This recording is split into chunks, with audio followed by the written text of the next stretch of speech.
Donc, bienvenue à toutes et tous. Et j'en profite pour tout de suite remercier chaleureusement Monsieur Marin qui est là, qui est chargé de mission à la région pour sa participation à cet événement. Monsieur Marin nous connaît depuis plusieurs années et il dira un mot d'introduction d'ici quelques instants. C'est en quelque sorte notre parrain pour cette partie-là et je l'en remercie. Il a donné son accord très rapidement. Et voilà, on a besoin de ce genre de soutien locaux et donc un grand merci, Monsieur Marin. Juste avant de commencer, je vais vous présenter un petit peu notre ordre du jour. Une quarantaine de minutes de présentation, suivie de 15-20 minutes de temps de questions et d'échanges, de réponses et d'échanges. Comme je vous le disais tout à l'heure, j'ai volontairement désactivé vos micros pour la première partie et vous pourrez les réactiver durant la seconde. Je vous signalerai tout ça, bien sûr. Pendant toute la présentation, vous avez toutefois la parole. Comme pour la session nationale, n'hésitez pas à poser vos questions par écrit et à soumettre vos éventuels commentaires dans le fil de discussion. Elles seront ensuite reprises pour alimenter notre temps d'échange et j'imagine avoir d'autres temps d'échange par la suite. Ces temps nous permettront de réagir, d'aborder nos questions ou nos commentaires pendant quelques minutes. Durant ce temps d'échange qui arrivera après, merci de demander la parole en levant la main, en actionnant la petite icône dans l'onglet « Réaction » et d'attendre que l'on vous donne la parole pour éviter qu'il y ait de la cacophonie. Voilà, j'espère que c'est clair pour toutes et tous. Je vais vous donner maintenant quelques informations méthodologiques. Alors, il y en a eu déjà pas mal dans la première partie sur la déclinaison régionale du baromètre des mobilités du quotidien. Tout d'abord, l'enquête a porté sur un échantillon représentatif de la région de 1450 Français majeurs habitant notre région Auvergne-Rhône-Alpes, soit 12% de notre échantillon national. Les personnes interrogées représentent donc toute la diversité des territoires, du plus rural à l'agglomération. Enfin, l'enquête a été menée entre octobre et décembre 2021, ce qui est à la fois très proche et très lointain, compte tenu des actualités sanitaires et internationales qui ont un impact fort sur notre quotidien, et notamment sur les questions de mobilité. On parlait de l'évolution du prix de l'essence, par exemple, qui était un élément déterminant.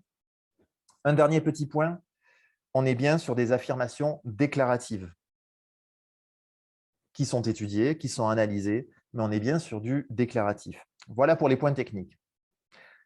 Sans plus tarder, je vais donc passer la parole à Monsieur Hubert Marin. Vous pouvez réactiver votre micro, hein, Monsieur Marin. Je vous ai laissé cette possibilité-là, Ah oui, d'accord. Ah, je le qui est savais. chargé de mission à la région pour l'introduction de ce webinaire. Oui, merci Monsieur Leonetti. Juste deux, trois mots pour vous dire effectivement que on accompagne le partenaire WeMove depuis 2018. D'abord, ça a été dans l'Ain, puis ensuite Isère, Savoie, Haute-Savoie.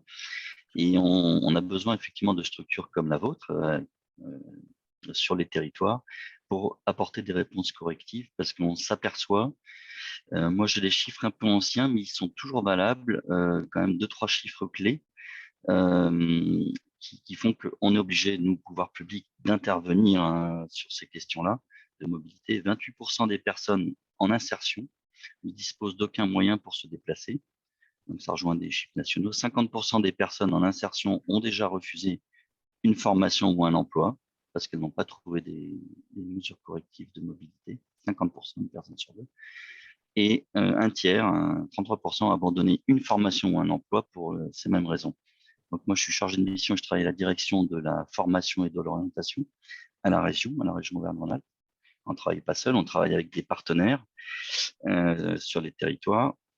Ces chiffres-là de gens qui décrochent d'un accès à une formation ou d'accès à un emploi, c'est des chiffres trop importants. Et donc, effectivement, on finance les structures qui, sur les territoires, peuvent apporter des solutions, des diagnostics mobilité et des solutions individuelles à chacun de ces personnes en difficulté, en fragilité. Donc, ce genre d'enquête nous intéresse, bien sûr, parce que ça vient nourrir un peu nos réflexions et nos modes d'intervention. Donc, on est très preneur de partage d'expérience et puis de se reposer sur ce type d'enquête. Donc, merci encore WeMove pour ces enquêtes nationales et puis déclinées au niveau régional, parce que ça va nourrir la réflexion et peut-être des décisions politiques, peut-être muscler encore davantage cette politique volontariste que nous avons avec d'autres, on n'est pas tout seul bien sûr, et qu'on souhaite poursuivre et développer, déployer davantage. Donc voilà, je laisse la place à l'enquête. Merci. Merci, Monsieur Donetti. Merci, Monsieur Marin. Effectivement, les enjeux sont énormes et nous aussi, on remercie la région pour son soutien depuis tant d'années. Et c'est vrai que c'est important pour nous d'avoir justement de pouvoir nous projeter dans nos activités, dans nos actions. Et des soutiens comme ça sont vraiment importants. On va entrer tout de suite dans le vif du sujet. Donc, je vais vous annoncer un peu le plan de cette présentation qui différera un petit peu de ce qui a été présenté sur la première. Il y a déjà eu beaucoup de chiffres, beaucoup de diapos. Alors, il va en avoir encore, hein, forcément, mais je vais essayer de les synthétiser le plus possible. Donc, on va commencer d'abord par une comparaison des résultats nationaux et régionaux, des modes de transport disponibles sur les territoires. Ensuite, on dressera une analyse de la précarité mobilité en repartant de l'indicateur qui a été mentionné tout à l'heure, où l'on parlera notamment des critères qui ont été utilisés pour la mesurer. Ensuite, la question des facteurs de précarité mobilité qui sont ressortis de l'enquête. Et enfin, on terminera vraiment sur le terrain en mettant en lien l'ancienneté des véhicules en circulation avec la mise en œuvre progressive des zones à faible émission dont on a parlé. Et on abordera, pour terminer, la question du report modal qui apparaît de plus en plus comme une nécessité. Donc, la comparaison des résultats, la précarité mobilité, les facteurs de précarité et enfin, une corrélation, une mise en lien entre l'ancienneté des véhicules, la mise en œuvre des zones à faible émission et la question du report modal. On terminera par un petit mot de conclusion avant de permettre ce temps d'échange de 15-20 minutes. Allons-y.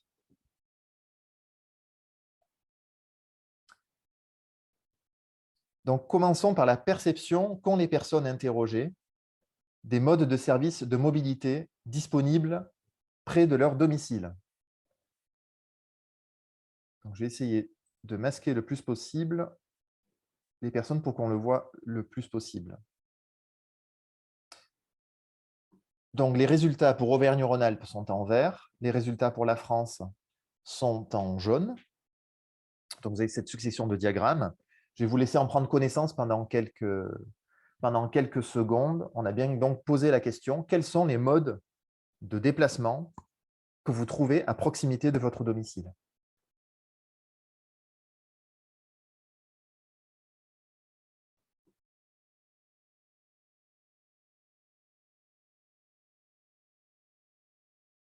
Vous avez les différents modes qui se déclinent dans les diagrammes. Donc, deux mots. Tout d'abord, une tendance nationale qui est globalement suivie sur notre région et également des spécificités. Donc, cela signifie, par exemple, si on commence à lire le diagramme, si on prend le deuxième en partant de la gauche, que 48% des personnes interrogées n'ont pas connaissance des lignes de transport collectif urbain à proximité de chez elles en Auvergne-Rhône-Alpes, alors que 52% sont au courant. On est à une personne sur deux en zone urbaine. D'où, dès cette première diapo, un net besoin d'accompagnement qui ressort déjà. Tout public confondu, on est bien sur du grand public. Première piste d'action déjà, ce besoin de repérer l'offre existante. Donc ça, c'est pour le côté global. On peut par ailleurs noter deux spécificités régionales.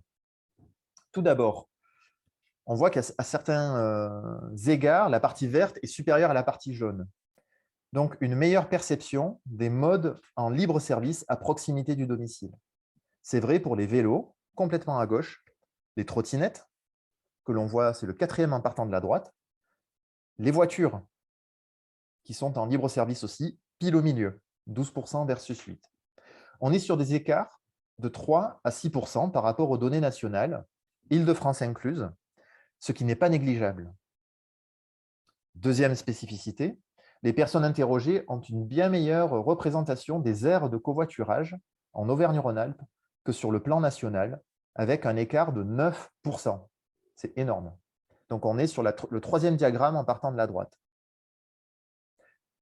Alors, je me permets déjà des petites interprétations de ces résultats.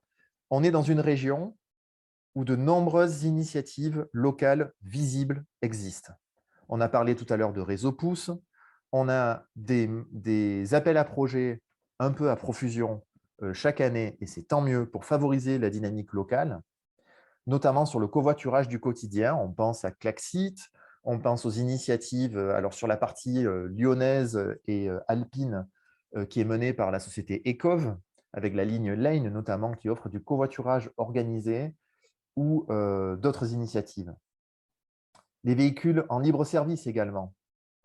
Il y a une surreprésentation qu'on peut expliquer notamment par les initiatives de Cities. On en a parlé tout à l'heure. Donc, il y a une meilleure perception du grand public de ces modes, de certains modes en tout cas, notamment les modes en libre service. Donc, les vélos, voitures, les trottinettes et également les aires de covoiturage. C'est intéressant parce qu'on peut rebondir là-dessus. Deuxième diapositive, la possibilité de choisir. On a posé la question suivante aux personnes interrogées. Avez-vous, oui ou non, la possibilité de choisir entre plusieurs modes de transport? Le oui est en vert. Donc là, on est sur résultat France à gauche, Auvergne-Rhône-Alpes à droite. Le oui est en vert, le non est en orange. Là aussi, les résultats auvergno-rhône-alpins apparaissent assez proches finalement des résultats nationaux.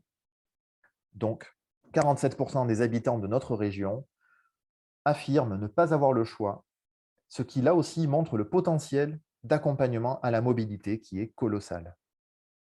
Bien sûr, on doit tenir compte des spécificités territoriales qui sont prégnantes dans notre région, notamment des zones rurales, des zones de montagne, où parfois, effectivement, on n'a pas le choix, c'est la voiture ou rien pour aller travailler. On va y revenir.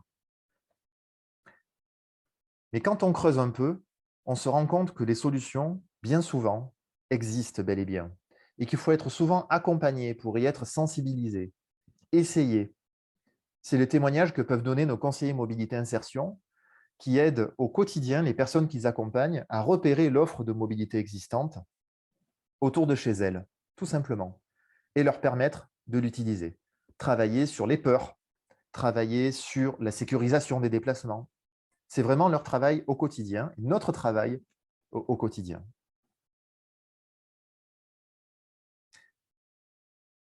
Maintenant, la répartition des modes de transport principaux utilisés. Je vous laisse quelques secondes pour observer les résultats. Donc, on est bien sur des modes de transport. Le mode de transport principal qui est utilisé. Quel est votre mode de transport principal utilisé au quotidien? Je vous laisse quelques secondes pour regarder les résultats.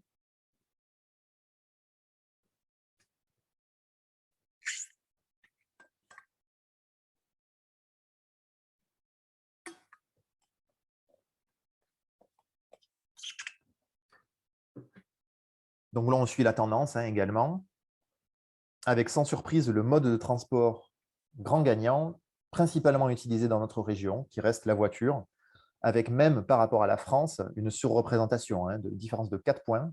Donc on est à 72% d'utilisation de la voiture.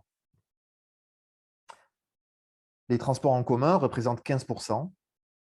Donc c'est le troisième diagramme en partant de la droite, des cas où le mode de transport principal utilisé. Alors que le covoiturage a largement pâti de la crise sanitaire. C'est complètement à droite. On voit qu'on est à 4% d'utilisation en tant que mode de transport principal. Autre point aussi important, la révolution du vélo que l'on annonçait parfois pendant le premier confinement, notamment, je m'en rappelle. On se disait à la sortie du premier confinement, on va tous prendre le vélo, etc. Mais cette révolution n'est malheureusement pas encore advenue. Il ne représente, que ce soit au niveau national ou au niveau local, qu'un pourcentage vraiment infime. On est à 2% de personnes qui utilisent le vélo comme mode de transport principal. Donc là, quand même deux points. On est bien sur du déclaratif qui englobe l'ensemble du territoire de la région et également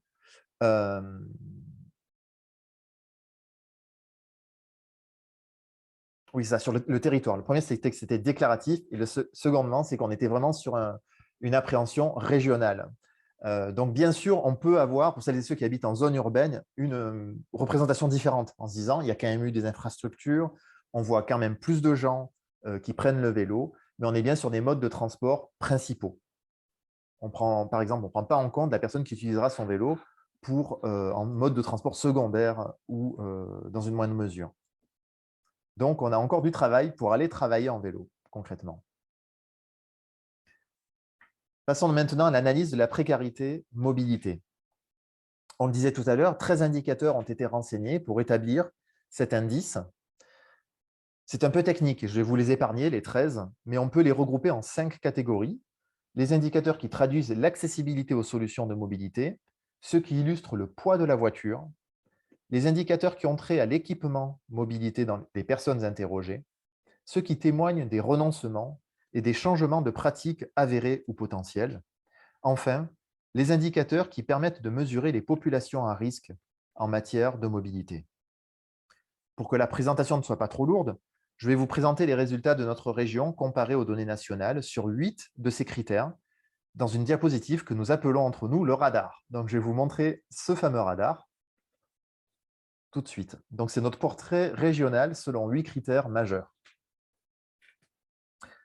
On va les balayer en partant de la gauche vers la droite. Donc, la part de la population qui n'est pas à risque selon la typologie d'exposition, le niveau d'accès aux différents services de mobilité, la part de la population qui n'a pas la seule voiture comme mode principal, la part de la population qui a la possibilité de choisir entre différents modes, le niveau de multimodalité, la part des personnes qui n'a pas de dépenses individuelles mensuelles de carburant de 150 € et plus, les personnes qui n'ont pas été concernées par au moins un renoncement à un déplacement lors de ces 5 dernières années. Donc, la question du recensement qui est vraiment prégnante sur notre région. Et enfin, la part des personnes qui disent avoir changé de pratique depuis la crise sanitaire. Donc, en beige, la moyenne nationale hors Île-de-France, avec un joli octogone au centre, et le liseré bleu-vert qui correspond à la situation de notre région, sachant que plus on s'éloigne du centre, plus on est dans une situation favorable, plus on s'en approche, plus on est dans une situation défavorable. J'espère que c'est à peu près clair. Donc, c'est un positionnement par rapport à la moyenne nationale. Deux renseignements ici. Le bon résultat global de notre région par rapport à la France hors Île-de-France. Si on regarde en bas à droite, le niveau de multimodalité, on est au-dessus, dans une situation plus favorable.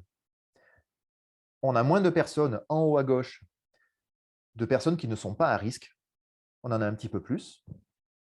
On a plus de personnes, si on descend un peu sur la gauche, qui ont changé de pratique depuis la crise sanitaire. Et complètement à droite, plus de personnes qui ont la possibilité de choisir, qui déclarent avoir la possibilité de choisir entre les différents modes.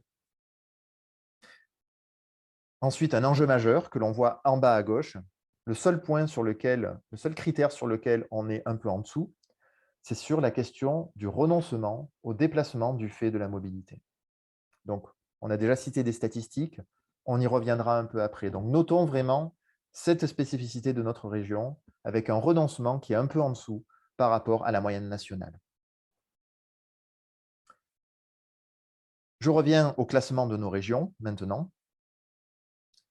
Au regard de ces résultats, on a donc établi un classement des 13 régions dans lesquelles l'enquête a été menée, qui va de la situation la plus favorable, plutôt favorable, intermédiaire, plutôt défavorable et défavorable pour nos amis corses, et c'est un Corse qui vous parle.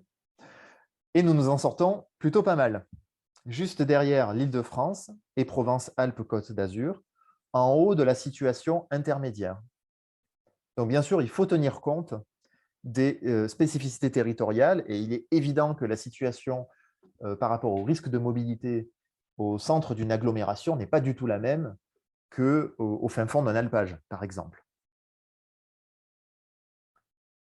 Donc, une situation relativement favorable, intermédiaire un peu plus, mais dans laquelle de nombreux enjeux existent, notamment la question du renoncement au déplacement.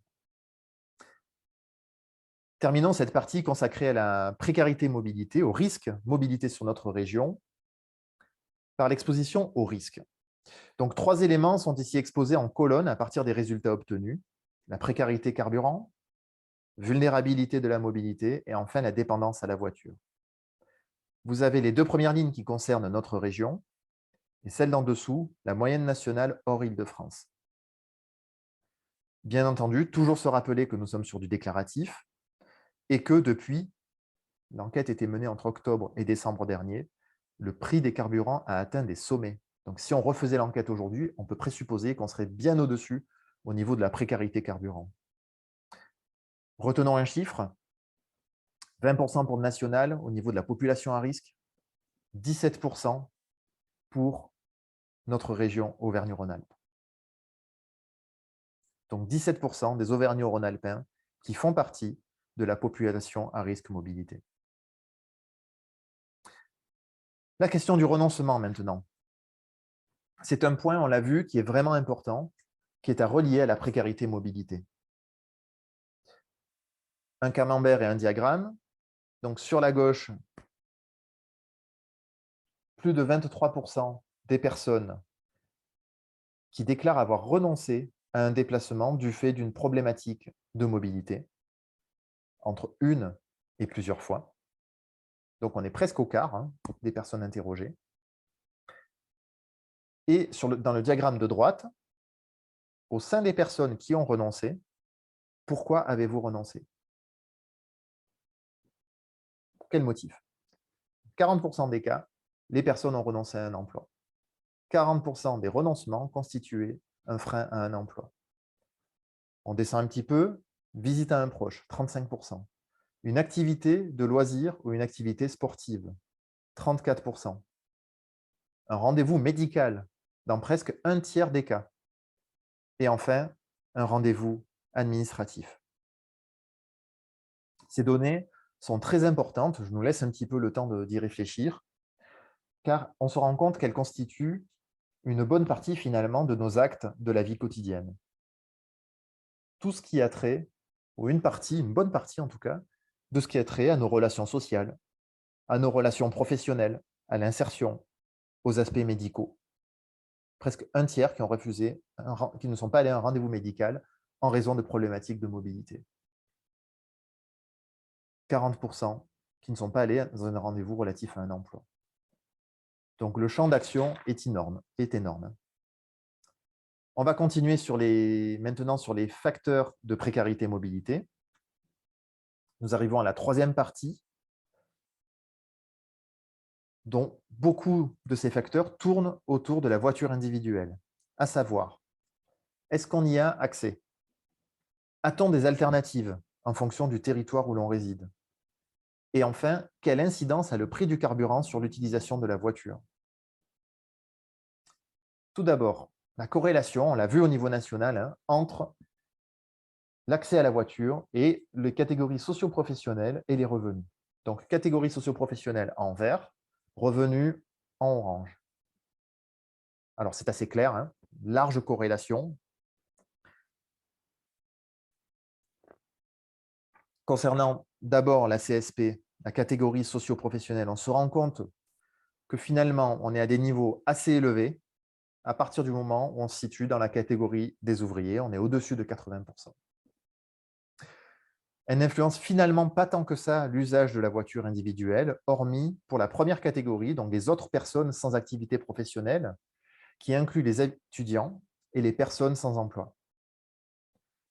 Entre les ouvriers et les cadres et professions intellectuelles supérieures, nous n'avons finalement que 3 points d'écart, ce qui n'est pas énorme. L'écart est plus flagrant quand on considère le revenu et son incidence sur l'utilisation de la voiture. Là, les différences sont plus marquées. Par exemple, on prend les deux dernières lignes d'en bas pour les revenus donc, du foyer. On n'est pas sur des revenus individuels, mais bien sur des revenus du foyer. Inférieurs à 1 500 € mensuels, on est à des niveaux qui atteignent maximum 64% d'utilisation de la voiture. Et si on prend à l'inverse les deux tranches des foyers qui gagnent plus de 4 000 € mensuels, on est sur des utilisations supérieures à que 90%. Mais quand même, dans tous les cas, à des niveaux, à partir du moment où on est à plus de 1 500 € mensuels pour un foyer, des niveaux très élevés au-dessus de 80%.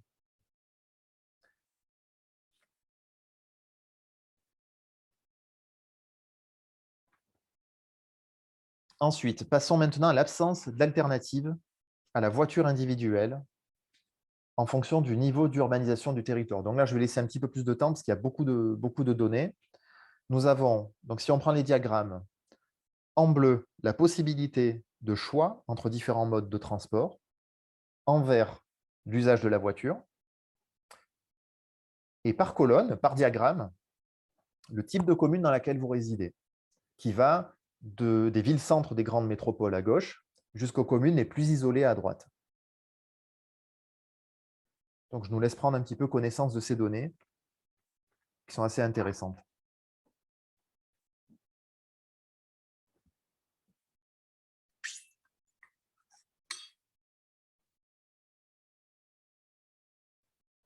Tout d'abord, l'usage de la voiture apparaît très élevé. Donc, c'est tout ce qui est en vert. Il n'y a vraiment que dans les villes-centres des grandes métropoles qu'on l'utilise un petit peu moins. Mais quand même, on est sur 61, donc on est bien dans du déclaratif, 61% des personnes qui déclarent utiliser leur voiture dans les villes-centres des grandes métropoles. Et dès qu'on passe au grand pôle urbain, alors je ne vous parle évidemment même pas des communes isolées, on est à plus de 80% d'utilisation de la voiture.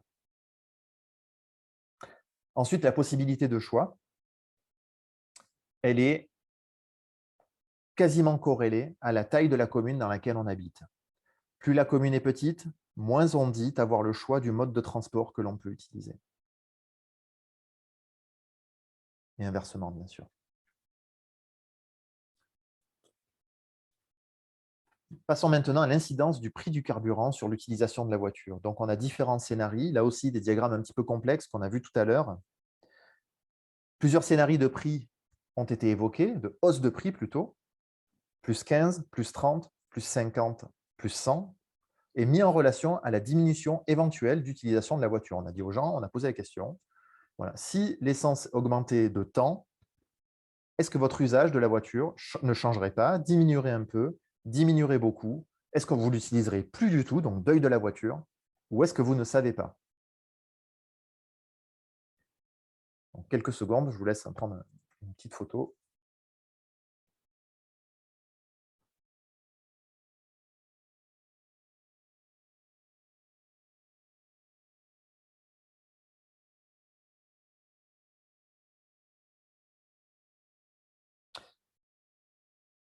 Plusieurs exemples.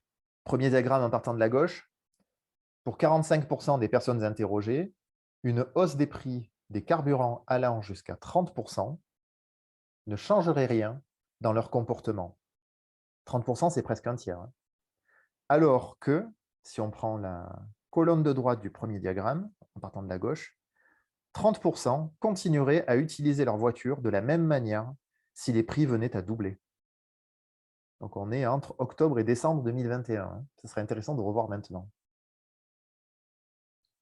Dans le même ordre d'idées, si on regarde le troisième diagramme en partant de la gauche, une hausse des prix de 100%, donc la partie jaune, conduirait seulement 23% des personnes interrogées à utiliser beaucoup moins leur voiture. Un mot sur la catégorie complètement à droite, vous ne savez pas, beaucoup d'imbéciles quand même sur cette enquête-là, sur cette partie-là de l'enquête. On voit ici clairement l'utilisation contrainte du véhicule individuel pour aller travailler notamment. En clair, on n'est pas prêt à abandonner ces déplacements en voiture parce qu'on pense ne pas avoir le choix, quel que soit le prix des carburants. Les gens ne pensent pas avoir d'autres solutions à disposition, d'où notre travail auprès des personnes en insertion notamment. On va passer à la dernière partie, maintenant, en corrélant l'ancienneté des véhicules, les zones à faible émission et le report modal qui va devenir une nécessité. Alors, regardons le parc d'Auvergne-Rhône-Alpes. Donnée majeure de cette diapo, sur le camembert de gauche, 39% des véhicules en circulation en Auvergne-Rhône-Alpes à plus de 10 ans. Donc, c'est toute la partie gauche. Si on regarde le camembert de droite, 33% des répondants possèdent leur véhicule depuis plus de 6 ans. J'ai entendu tout à l'heure un autre chiffre qui est assez parlant, hein. Quand on passe aux personnes, au niveau national, aux personnes en recherche d'emploi, on est à 56% des véhicules en circulation qui a plus de 10 ans. Et si on passe sur des personnes en recherche d'emploi depuis plus d'un an, c'est 6 d'entre eux sur 10 qui ont des véhicules qui ont plus de 10 ans. Alors, rappelons-nous bien de ces chiffres au regard de la diapo qui va venir, qui est une des dernières, sur les zones à faible émission mobilité, qui vont vraiment concerner notre région d'ici quelques années. Donc, on a 39% des automobilistes qui disent que leur voiture a un niveau d'ancienneté qui pourrait à court terme leur interdire l'accès à certaines parties du territoire. Là, c'est la diapo sur les ZFE. Alors, si vous ne savez pas exactement de quoi il en retourne, sauf peut-être pour les spécialistes, c'est pas grave, vous faites partie des 3/4 des personnes concernées. Donc là, les chiffres n'apparaissent pas, mais c'est pas grave. Je vais vous parler un petit peu de la grande tendance. Donc tout d'abord, qu'est-ce qu'une zone à faible émission ou une zone à faible émission mobilité? Elles ont été créées pour protéger les habitants des villes et des métropoles où la pollution de l'air est importante. Dans le périmètre d'une ZFE ou ZFE-M, on peut les appeler des deux termes, seuls les véhicules les moins polluants, en fonction de leur certificat critère, ont le droit de circuler. Ce sont les communes qui fixent les périodes où la circulation est restreinte, les types des véhicules concernés, ainsi que le niveau critère minimum pour pouvoir circuler. En Europe, il en existe plus de 230, et 8 sont déjà en vigueur en France, et 2 dans notre région. Plusieurs zones sont concernées, mais vous allez voir qu'il y en a de plus en plus, avec des niveaux de mise en place progressifs et variables d'un territoire à l'autre. On a par exemple la métropole de Lyon, le Grand Lyon, la métropole de Grenoble, ça c'est les 2 métropoles dans lesquelles la ZFE est déjà active, Grenoble, Alpes Métropole et le Grand Lyon, mais sont à venir de façon progressive des ZFE dans Clermont, Auvergne Métropole, le Grand Annecy, la vallée de l'Arve en Haute-Savoie, Saint-Étienne Métropole et Valence dans la Drôme. Alors, la mise en œuvre est progressive, mais déjà leur impact est très concret. Par exemple, j'ai un exemple qui n'est pas vieux, qui date de vendredi dernier. Depuis le 1er juillet, donc vendredi dernier, sur une grande partie de l'agglomération grenobloise, les vignettes critères 3 sont interdites pour les utilitaires, les poids lourds et les véhicules de livraison. En clair, les véhicules les plus anciens et les plus polluants sont petit à petit exclus des centres-villes. Bien sûr, pour protéger l'air que nous respirons dans notre région. Et si on met ça en lien avec la diapositive précédente, 39% des véhicules en circulation en Auvergne-Rhône-Alpes à plus de 10 ans, 60% au niveau national pour les chômeurs de plus d'1 an, on peut très facilement imaginer l'impact que ces mesures auront sur les conducteurs les plus précaires qui possèdent de fait les véhicules les plus anciens. Alors là, malheureusement, la slide n'apparaît pas bien, mais en gros, sur cette diapo, quelques chiffres à retenir. 73% des personnes interrogées ne savent rien des ZFE, donc des zones à faible émission. Donc, il y a un gros travail de vulgarisation. Il faut en parler, il faut expliquer. Et deuxième chiffre important pour notre région, donc là, vous ne pourrez pas le voir malheureusement, je vois que c'est un peu détérioré. Pour 64% des personnes interrogées, la mise en place des ZFE aura un impact direct sur leur mobilité. Ça peut aller de changer de voiture, abandonner son déplacement. C'est l'ensemble des zones colorées, hormis la zone grise que vous voyez sur la gauche, là, sur le diagramme de gauche. Donc, les ZFE vont impliquer de nombreux changements à prévoir dans les modes de déplacement, les types de véhicules que nous aurons, etc. Mettons-les en lien avec la question du report modal. C'est la dernière diapo. J'ai essayé d'être synthétique. Sommes-nous prêts, voici une question très simple, sommes-nous prêts à essayer un autre mode de transport que celui de la voiture individuelle? Sommes-nous prêts à essayer autre chose? Je vous laisse un petit peu de temps pour regarder. On a les modes qui se déclinent de gauche à droite, avec les transports en commun, le vélo, covoiturage et les voitures électriques.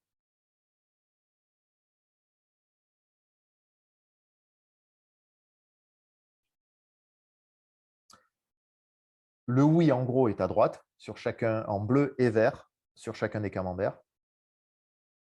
Le non ou le je ne sais pas est à gauche. Que voit-on? Mis à part le covoiturage, tous les modes qui sont ici présentés, les modes alternatifs, bénéficient d'une affirmation des gens comme quoi ils sont prêts à essayer. Plus environ 50% des gens se disent prêts à essayer une voiture électrique, un transport en commun ou le vélo. Pour le transport en commun, on a vraiment une assurance à 33,5, oui, probablement. 17,3, oui, certainement. Regardez la voiture électrique, complètement à droite aussi. 29,4, 23. Et le vélo, également, les gens sont prêts à tenter le coup. Avec 28,6, probablement, et 20% pour oui, certainement. Le covoiturage arrive nettement derrière, avec seulement 35% des personnes qui déclarent être prêtes à l'essayer. Ça paraît peu, mais ceci s'explique peut-être par l'effet Covid. Il ne faut pas oublier qu'au moment de l'enquête, on est encore en pleine crise sanitaire. Alors peut-être que ça va revenir, hein, je ne sais pas. Je ne le souhaite pas, bien sûr. Mais on était au début de l'hiver 2021, période qui était toujours marquée par la pandémie. Les gens sont donc prêts à essayer un mode alternatif, mais ils ne le pratiquent pas en mode principal. En gros, c'est un des gros enseignements de cette discussion. Donc cette question du report modal, ainsi que de la capacité à renoncer, sont fondamentales si l'on vise une évolution des pratiques. Il faut lutter contre le renoncement au déplacement, mais accompagner les gens à petit renoncer à ce qu'on nommait tout à l'heure l'autosolisme, c'est-à-dire l'utilisation individuelle de sa voiture par réflexe. Si on est amené à l'utiliser, bien sûr, remplissons-la. Remplissons notre voiture ou utilisons des voitures en libre service. Covoiturons. Et toutes ces actions d'incitation, d'accompagnement, de dédramatisation, de sécurisation, c'est précisément ce que font l'ensemble des acteurs de la mobilité inclusive au quotidien et dont notre équipe d'Auvergne-Rhône-Alpes au sein de WeMove, avec nos conseillers mobilité insertion et l'ensemble des corps de métier, nos formateurs, nos logisticiens qui sont là et les membres de notre service administratif aussi qui contribuent à cela. Accompagner, essayer, dédramatiser, sécuriser les déplacements. Quelques mots de synthèse pour terminer avant de passer à la discussion. Donc, situation comparable à celle de l'ensemble du territoire national, ça on l'a vu, hein, on suit la tendance globalement, avec un contexte post-crise sanitaire qui a favorisé les pratiques de mobilité individuelle, mais notamment la voiture, un report modal fragile, marqué par une très forte dépendance aux véhicules individuels et la difficulté de son renoncement. Ensuite, les offres alternatives, relativement identifiées, on se les représente, on se rappelle des véhicules en libre service, hein, c'était une des toutes premières diapos, mais un gros enjeu de mise en pratique. Donc, on a besoin d'être accompagné. Une précarité mobilité qui touche tout de même 17% des habitants de notre région, contre 20% sur l'ensemble du territoire national. Enfin, l'enjeu des changements de pratiques liés aux zones à faible émission, soit on considère que c'est simplement une contrainte et qu'on ne peut rien faire, et que, de fait, les véhicules les plus anciens et les personnes en situation de précarité qui sont motorisées n'auront plus accès à nos centres-villes à terme. Ou alors on se dit non, c'est un défi, ça ne va pas être facile, mais on va les accompagner. Et enfin, donc, bien sûr, le besoin d'accompagnement qui ressort de la première diapo à la dernière et d'offres de mobilité adaptées aux spécificités territoriales zone urbaine, périurbaine, rurale, zone de montagne. On ne fera pas le deuil du véhicule individuel comme ça. Il y aura encore des fois, on ne pourra pas se passer de sa voiture. Par contre, regardons autour de nous, explorons le champ des possibles. C'est tout le travail de nos conseillers mobilité insertion. Déjà, dans la majorité des cas, on se rend compte que les offres existent autour de nous, on n'en est même pas conscient. Et dans l'éventualité où il n'y aurait pas d'offres, remplissons nos voitures, mettons-les à disposition, qu'elles dorment le moins possible. Bien sûr, allons vers des véhicules les moins polluants possibles et mutualisons tout ça, changeons de modèle. On va y être obligé de toute façon. Voilà. Donc, merci de votre attention. Je vais maintenant arrêter la présentation, vous proposer d'échanger librement avec encore quelques remarques. On peut déjà, je n'ai pas de visuel sur le fil de discussion. On va pouvoir peut-être d'abord, dans un premier temps, partir des questions ou des remarques qui ont figuré dans le fil de discussion, et puis je vous donnerai successivement la parole. Nous ne pourrons probablement pas tout aborder. On voit que les réactions, en tout cas sur la présentation nationale, ont fusé de tous côtés. Donc, pour nous, ce temps est vraiment un début. Et on aura bien sûr d'autres moments d'échange. On a bien nos coordonnées, nous, on a les vôtres. Donc, n'hésitons pas à ensuite poursuivre ces temps au sein de la région, en physique et également en virtuel, si on ne peut pas faire autrement. Avant de commencer l'échange, j'ai le plaisir donc de vous annoncer l'organisation d'assises régionales de la mobilité qui se tiendront le 22 septembre prochain. On n'a pas encore défini le mode. On aimerait bien le faire en physique. On va voir ce qui est possible ou un format hybride pour nous consacrer surtout aux réponses à apporter au constat que nous venons de dresser. Vous recevrez toutes et tous par courriel une invitation et toutes les informations pratiques ultérieurement.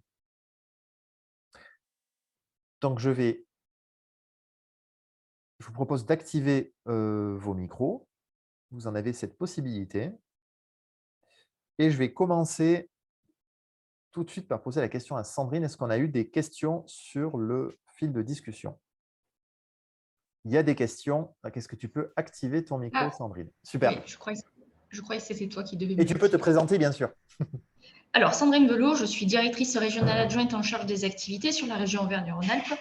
Et effectivement, on a eu des questions. Alors, dans un premier temps, on a eu des questions, mais qui se rapportaient plus à la présentation précédente, à la présentation sur le national. Donc, j'ai eu Swan, mais qui malheureusement est parti et ne pourra pas préciser en fait les questions qu'il avait posées dans le fil de discussion. On a aussi Madame Noblesse qui nous a globalement fait un retour et qui manque d'éléments qualitatifs pour pouvoir pousser plus loin les réflexions et pouvoir faire aussi apporter des perspectives à chacune des difficultés qui sont constatées aujourd'hui. Donc, elle a énuméré quelques-unes des pistes, quelques-uns des points qui mériteraient d'être approfondis. Donc, on essaiera de voir si on peut apporter ces éléments de réponse-là au 22 septembre pour pouvoir construire des réflexions et des perspectives en adéquation aux éléments qui ont été notés aujourd'hui. Voilà. Sinon, non, on n'a pas d'éléments, on n'a pas plus d'éléments que ça. Madame Le Boulanger qui partage le point de vue de Madame Noblesse, qui souhaiterait aussi avoir des précisions complémentaires concernant les éléments présentés. On est dans les grandes lignes et on aimerait avoir des éléments un peu plus précis sur les résultats présentés aujourd'hui. Donc voilà, on essaiera de fournir ces éléments-là pour le 22 septembre. Après, il peut y avoir aussi peut-être des questions. Est-ce que quelqu'un veut prendre la parole et poser sa question? Donc, Madame Elmanaï, je vous en prie, activez bien votre micro. Si vous pouvez activer votre caméra, c'est encore mieux pour qu'on puisse Oui, vous voir. oui. Nous Donc, vous écoutons. moi, Bienvenue. voilà. Bonjour à tout le monde. Moi, je suis de Paris, mais comme notre réunion elle a fini, donc j'ai préféré terminer avec d'autres régions. Moi, j'ai une constatation que j'ai remontée à Paris, c'est que je suis une personne de terrain dans l'accompagnement, que ce soit les personnes âgées, les personnes à mobilité réduite totale ou partielle. Ce que je constate, c'est que, je ne sais pas, dans votre région, est-ce qu'il y a cette problématique ou pas? C'est que dans les bouches du métro, dans certains gares d'RER ou de train, il n'y a pas assez d'ascenseurs pour les femmes enceintes, pour les femmes âgées avec une canne, pour les accidentés de la vie avec 2 cannes, pour une femme avec une poussette et 2 enfants de bas âge, avec une valise de voyage. Donc, l'escalator, quand il y a un escalator, c'est un grand risque parce que l'accident, il arrive à tout instant et on ne peut pas prévoir. Et le temps d'appeler les pompiers ou le SAMU pour qu'ils viennent, il y a un minimum de 5 à 10 minutes, on va dire, si on est vraiment pas très loin de l'endroit de l'accident. Donc là, ce que je constate personnellement sur le terrain, c'est un grand frein pour les déplacements, sachant que les citoyens, et ça peut être dans toute, c'est-à-dire sur toute la France, soit, voire même à l'échelle internationale, les gens, on n'a pas la culture de se déplacer avec les bus qui sont plus sécurisés. Et surtout en France et en région de l'Île-de-France, on a cette possibilité d'accéder dans le bus, que ce soit à fauteuil roulant ou autre, avec plus de malléabilité et plus de facilité. Donc, je ne sais pas dans votre région si vous avez ce problème ou pas, parce que pour l'instant, je n'ai pas eu le plaisir de visiter la région Rhône-Alpes. Ça Ok. arrivera sûrement. Voilà, donc Oui, parfait. Merci pour votre intervention, Madame Elmanaï. je vous Effectivement, je en crois que prie. j'avais entendu des statistiques pour le métro parisien, je crois que c'était entre 1 et 3 milliards nécessaires si on voulait vraiment mettre à jour l'ensemble des stations. Donc, nous, on a quelques villes qui ont des métros. Je ne veux pas dire de bêtises, je crois qu'il n'y a que Lyon, de mémoire. On a des trams si on parle vraiment du milieu urbain, hein, on a des trams sur Oui, oui. Grenoble, Lyon, je Saint-Étienne. la connais et c'est vrai, Voilà, elle est très bien équipée parce que c'est récent, infrastructurellement. parce que c'est plus récent. Et c'est vrai que c'est une problématique dans le cas où on est face à des transports en commun existants. On se rend compte qu'il y a de plus en plus d'initiatives du type, dans les aménagements publics, du type tramway, hein. Je sais qu'il y a des projets de tramway sur l'agglomération d'Annecy, notamment, dans notre région. On a les tramways de Grenoble. Un tramway, c'est de toute façon un petit peu plus accessible. Les tramways de Lyon le sont quasiment tous, il me semble. Ils sont tous accessibles aux personnes à mobilité réduite.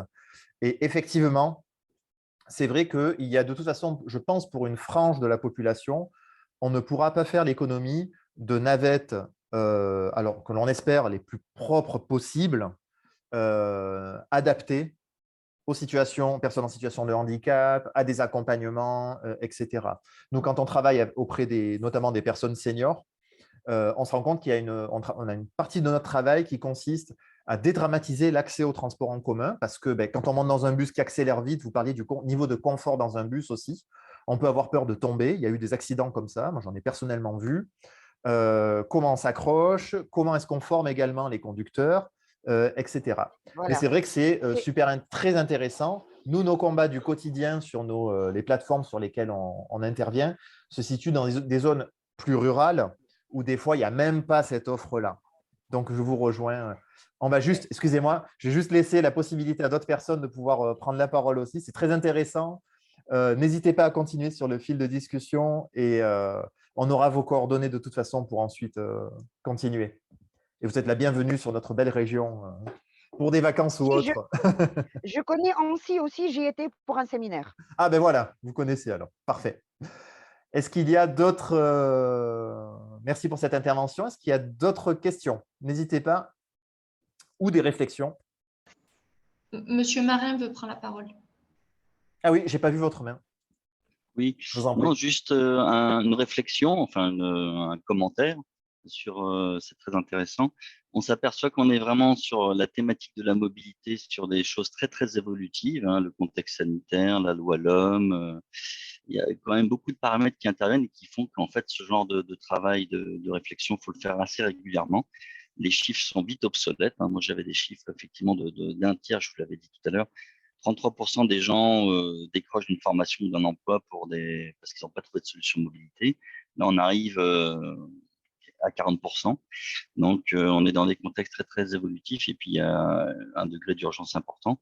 Et je voulais juste intervenir pour dire l'importance de l'accompagnement que vous réalisez, WeMove, pardon, je vais y arriver, ou d'autres structures sur les territoires, d'un diagnostic mobilité le plus fin possible pour pouvoir apporter une solution corrective de mobilité individualisée à la personne. Et on est vraiment dans l'accompagnement, c'est qu'on finance, hein, nous, partenaires région, avec d'autres partenaires. D'où l'importance de cet accompagnement sur mesure à la personne. Donc, ça nous conforte dans l'idée qu'il faut vraiment vous accompagner dans les financements des accompagnements des diagnostics mobilité et des solutions correctives que vous menez auprès de chacune des personnes qui viennent vous voir. Donc, cette étude conforte un peu ce qu'on pensait, en fait. C'est vrai. Et que la voiture est la grande gagnante, vous l'avez dit. Les freins au changement, c'est difficile à corriger. Donc, il faut du temps. Et même si on est dans des situations d'urgence avec l'augmentation du carburant, vous l'avez bien montré, les gens sont dans des résistances vraiment très importantes. Et le décrochage pour trouver une autre solution multimodale, il faut vraiment il y a un travail de communication très important à faire, d'accompagnement et de communication, parce que la résistance au changement est vraiment considérable. Je ne savais pas qu'elle était aussi importante. C'est éclairant, ce que vous avez, les points sur lesquels vous avez insisté. Merci encore. Merci, Monsieur Marin. Oui, effectivement, on est tous dans le même bateau, hein. Et on a tous des difficultés, y compris les spécialistes, et je mets des gros guillemets volontairement, hein, les spécialistes de la mobilité, où on se rend compte que pour la plupart d'entre nous, on a du mal à passer, voilà, à mettre en pratique, à tenter un nouveau mode. Et nous, on se lance, y compris en interne, des défis régionaux, nationaux, en permanence, hein, pour essayer de… On a des collègues qui sont là-dedans pour faire évoluer nos pratiques en tant que professionnels aussi, hein. Et on vise la neutralité carbone d'ici quelques petites années. Donc, on espère pouvoir vraiment… on y arrivera de toute façon et de pouvoir voilà, dédramatiser tout ça, passer également, je sais qu'il y a pas mal de tentatives pour passer par le déplacement plaisir aussi. On peut plus facilement se mettre au vélo quand on fait un petit déplacement sans pression. Le déplacement professionnel est celui qui induit le plus de pression, le plus de stress. On a peur d'arriver en retard, d'être transpirant à une réunion, ce genre de choses. Et c'est vrai que pour dédramatiser, on peut en faire aussi des outils d'animation, hein, en fait. Et c'est notamment ce que l'on fait avec les jeunes, hein, aussi, quand ils ont du temps comme ça, où on prend le temps d'essayer des trottinettes électriques, de travailler sur la sécurité, comment on sécurise tout ça. Voilà. Bon, ben, je crois que pour aujourd'hui, s'il n'y a pas d'autres interventions, on peut peut-être s'arrêter là. Ça a été une belle matinée. Donc, je vous remercie toutes et tous pour votre participation, avec bien sûr l'ensemble des excuses pour l'ensemble de notre équipe nationale et régionale pour les problèmes techniques. Pourtant, on s'est entraîné. On a eu beaucoup de temps, on a consacré beaucoup de temps à ce webinaire. Mais je pense que l'essentiel est quand même passé. On voit aussi que WeMove est également une association artisanale, hein, à la fois sur nos régions et également au niveau national. Et merci en tout cas pour la pertinence des interventions, des questions. Vous avez nos coordonnées. On garde le lien au niveau local. Je vous souhaite à toutes et tous un très bel été, en tout cas. Et puis, rendez-vous le 22 septembre pour nos assises régionales de la mobilité, avec les données qui seront disponibles sur le site du baromètre des mobilités. Merci à toutes et tous. Merci spécialement à Monsieur Marin. Et je vous souhaite une très bonne suite de journée.